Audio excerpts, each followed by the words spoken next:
Hello students, welcome to Paritran classes. तो आज हम पढ़ने वाले हैं 5 किंगडम क्लासिफिकेशन। उसके कुछ ऐसे टेक्निक्स जिससे कि आपको बहुत ही आसानी से मेमोराइज हो जाएगी ये सारी की सारी चीज।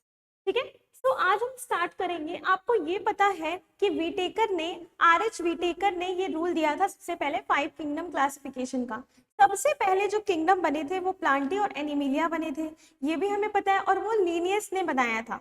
अच्छा, ये हम जानेंगे कि मैंने आपको एक इमेज दिखाया है, इस इमेज को आप लोग अपनी कॉपी में, नोट कॉपी में याद करने की कोशिश करेंगे। देखो, हम यहाँ से पढ़ना शुरू करते हैं बेटा।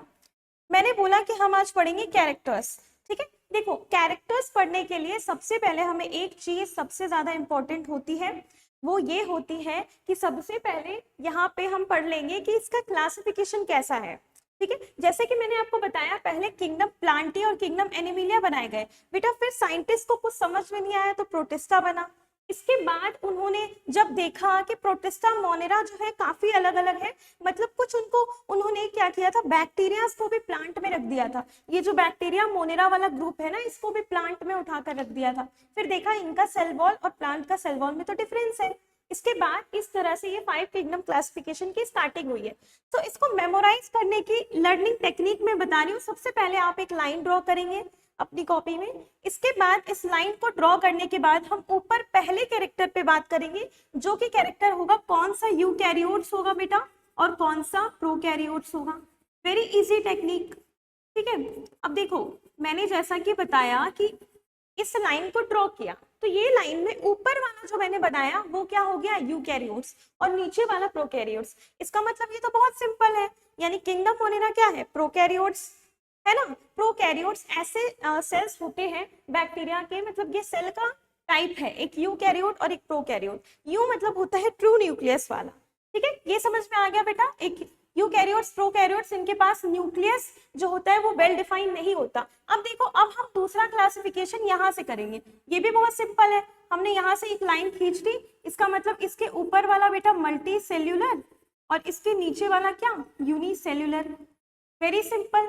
अच्छा कैसे मैम, यानी कि ये भी यूनिसेल्यूलर होगा, ये भी यूनिसेल्यूलर होगा, लेकिन अगर प्लांटे की बात करें तो multi cell, fungi is multi cell and animalia is multi cell. ये यूनिसेल यूनिसेल, ये प्रोकैरियोट, ये eukaryote, eukaryote, eukaryotes and eukaryote, इसकी बात होगी। समझ में आ गया। तो ये एक बेसिक सा क्लासिफिकेशन था जिससे हमें ये समझ में आया कि कौन सा प्रोकैरियोट होता है, कौन सा यूकैरियोट होता है। बस 2 लाइन खींचने से ये हमारी टेक्निक साफ पता चली गई।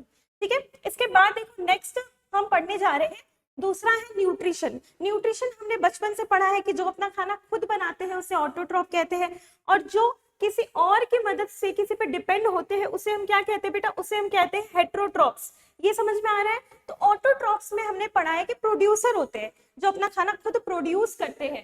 ठीक है, फोटोसिंथेसिस जो लाइट का इस्तेमाल करते हैं।